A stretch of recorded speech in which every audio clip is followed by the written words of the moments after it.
வணக்கம் நண்பர்களே. இனி வருகின்ற நாட்கள் அனைத்தும் நல்ல நாளாக மாறட்டும். முருகப்பெருமானின் அருளால் நிச்சயம் உங்களுடைய வேண்டுதல் நிறைவேற ஓம் முருகா போற்றி எனும் மந்திரத்தை 3 முறை கமெண்ட் பண்ணுங்க. இன்னைக்கு இந்த ஒரு வீடியோ பதிவில் எதுக்காக நம்ம பார்க்க போறோம்னா, நீண்ட நாட்களுக்கு பிறகு சிவன்மலை ஆண்டவனுடைய உத்தரவு பெட்டியில் 4 பொருட்கள் வைத்திருந்தாங்கல்ல, அதன் பிறகு தற்போது மங்களகரமான சொல்லக்கூடிய 3 பொருட்கள் வச்சுருக்காங்க. இந்த பொருள் பார்த்திங்கன்னா ஏற்கனவே ஆண்டவன் உத்தரவு பெட்டியில் தனித்தனியாக வச்சுருந்தாங்க. ஆனால் தற்போது இந்த பொருள் 3மே ஒரே நேரத்தில் வச்சுருக்காங்க. அது என்னென்னு தெரிஞ்சுக்க வீடியோவை கடைசி வரைக்கும் ஸ்கிப் பண்ணாமல் பாருங்கள். மேலும் நீங்கள் புதியவராக இருந்தீங்கன்னா மறக்கல சப்ஸ்கிரைப் பண்ணிவிட்டு கூடவே இருக்க பெல் பட்டனை கிளிக் பண்ணிக்கோங்க. லைக் பண்ணுங்கள், ஷேர் பண்ணுங்கள், கமெண்ட் பண்ணுங்கள். மேலும் உங்கள் வாழ்க்கையில் ஏற்படக்கூடிய சிறு சிறு தடைகள் பிரச்சனைக்கு ஜாதக ரீதியான சரியான ஒரு பரிகாரத்தை பெற்றுக்கொள்ள நினைச்சிங்கன்னா வீடியோவில் டிஸ்கிரிப்ஷன் கீழே ஒரு நம்பர் கொடுத்துருக்கோம். அந்த நம்பருக்கு நீங்கள் கால் பண்ணி தெரிஞ்சுக்கலாம். வாங்க நண்பர்களே, வீடியோக்குள்ளே போகலாம். முருகப்பெருமானுக்கு 60 வீடுகள் எவ்வளவு சிறப்போ அதே போல தாங்க முருகப்பெருமானின் சிவன்மலை ஆண்டவனின் உத்தரவு கோவில் ரொம்ப சிறப்புங்க. இந்த ஒரு ஆலயம் பார்த்தீங்கன்னா திருப்பூர் மாவட்டம் காங்கேயத்துக்கு அருகே சிவன்மலை சுப்பிரமணிய சுவாமி திருக்கோயில். ஆண்டவன் உத்தரவு பெட்டியில் நேற்று முதல் பார்த்தீங்கன்னா மண் கலையத்தில் தீர்த்தமோ மண் ஏற்கலப்பை பிரம்புன்னு வைத்து பூஜை செய்யப்பட்டிருக்கு. இதன் பின்னணி என்ன நிலவரன்னு தெரிஞ்சுக்கலாங்க. காங்கேயத்து அடுத்துள்ள பிரசித்தி பெற்ற திருத்தலந்தாங்க சிவன்மலை சுப்பிரமணிய திருக்கோவில்.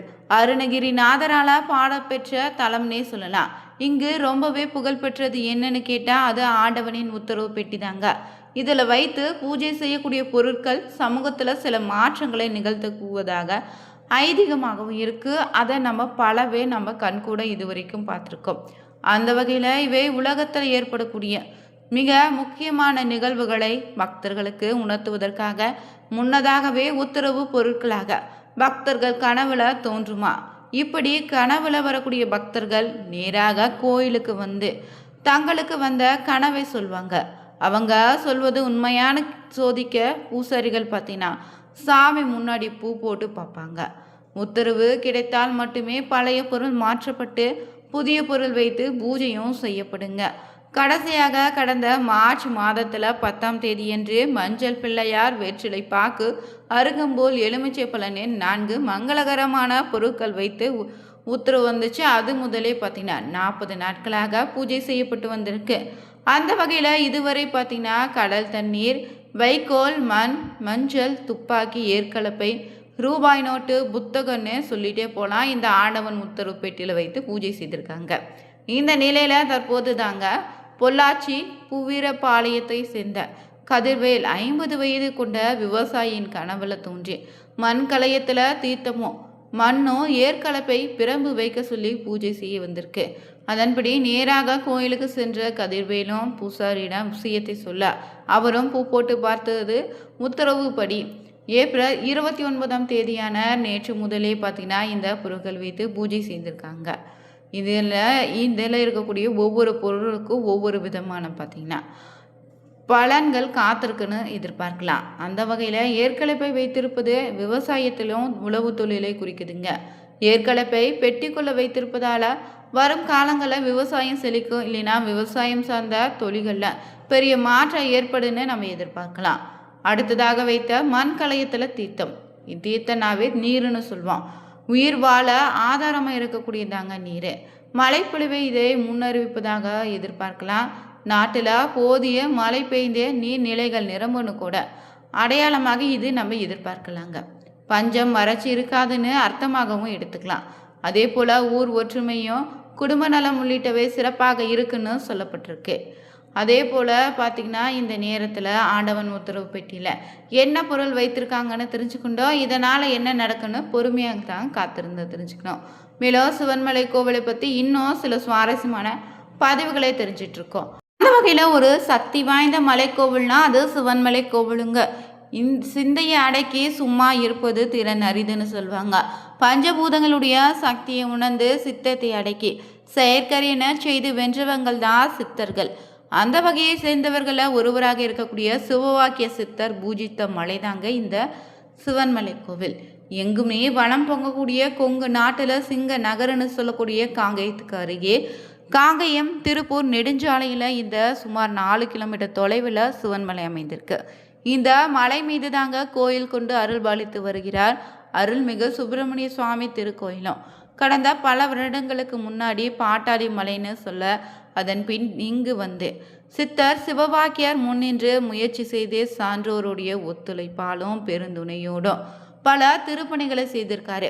அது முதலே இந்த மலை சிவன்மலைன்னு பெயரும் வந்திருக்கு. மேலும் அந்த காலத்தில் இந்த மலையை சுற்றி பார்த்தினா பசுக்கள் சூழ்ந்து மேய்ந்து வர ரொம்பவே செழிப்பாக இருந்திருக்கு. பசுக்களை செய்யின்னு தமிழில் சொல்லுவோம்.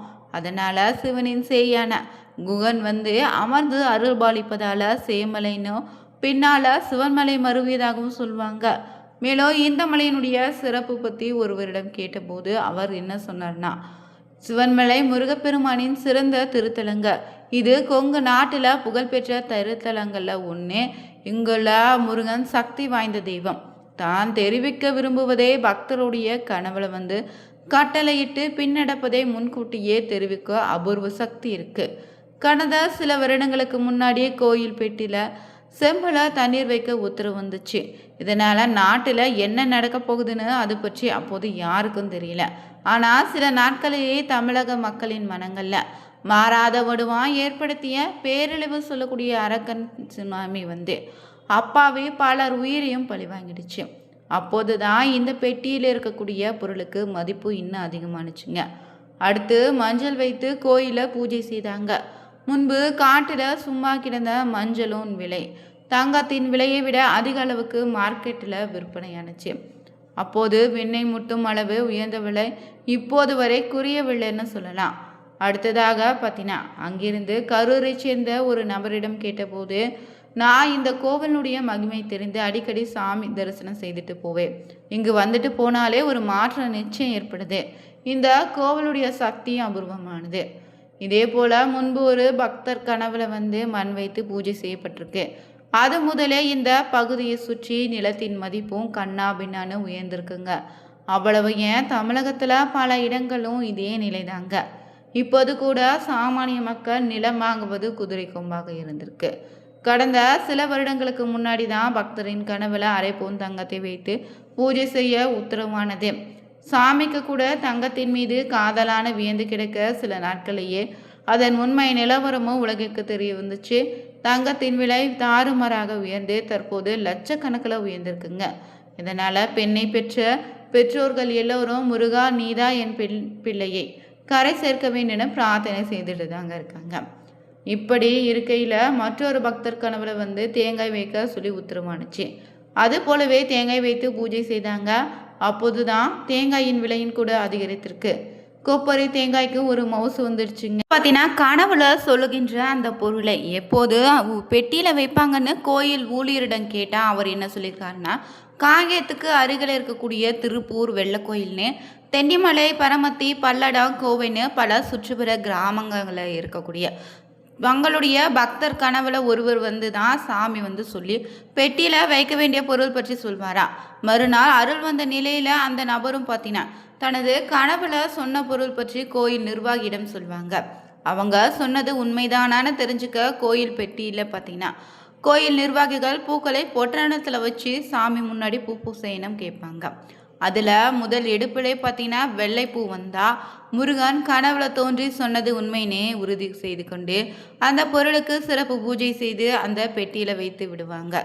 கூடவே அருள் வந்து சொன்னவருடைய பெயர், அவருடைய ஊர், அவர் கோயிலில் வந்து சொன்ன தேதின்னு அனைத்தையுமே அந்த பெட்டியில் கீழே எழுதி வச்சிடுறாங்க.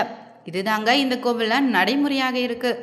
இந்த ஆலயத்தில் பார்த்தீங்கன்னா சைத்தன்ய சொரூபமாக இன்றுமே சிவபாக்கிய சித்தர் இங்கு வாழ்ந்து வருவதாகவும், உட்பிரகாரத்தின் குகையில் சிவபாக்கியர் அமர்ந்த நிலையிலும் வள்ளியோடு சுப்பிரமணியன் அருளும் காட்சி இருக்கு. அணையாத தீபம் எரிந்து கொண்டே இருக்குங்க. திருநள்ளாறு சென்று நீங்கள் சனீஸ்வர பகவானை தரிசிப்பதோ, சூரியனார் கோவில் சென்று சூரியனை வழிபடுவதற்கு இணையான ஒரு சிறப்பு இந்த ஆலயத்திற்கு வந்து வழிபடுவதாலும் உண்டுங்க.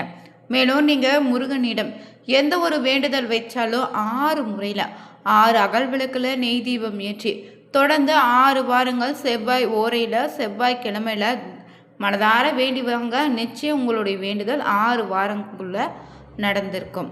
மேலும் முருகப்பெருமானின் பக்தராக இருந்தீங்கன்னா தினமும் அதிகாலை எழுந்து வீட்டு பூஜை அறையில் முருக படத்திற்கு தீபம் ஏற்றி வைத்து அந்த நாளை தொடங்கினாலே நிச்சயம் நாள் முழுவதும் நீங்கள் எண்ணக்கூடிய காரியங்களை வெற்றியும் தடையும் இல்லாமல் முருகப்பெருமான் உங்களுக்கு உறுதுணையாக இருப்பார். இந்த வீடியோ உங்களுக்கு பிடிச்சிருந்தா முருகா போற்றி எனும் மந்திரத்தை 3 முறை பதிவிடுங்க. அனைவருக்கும் நன்றி நண்பர்களே.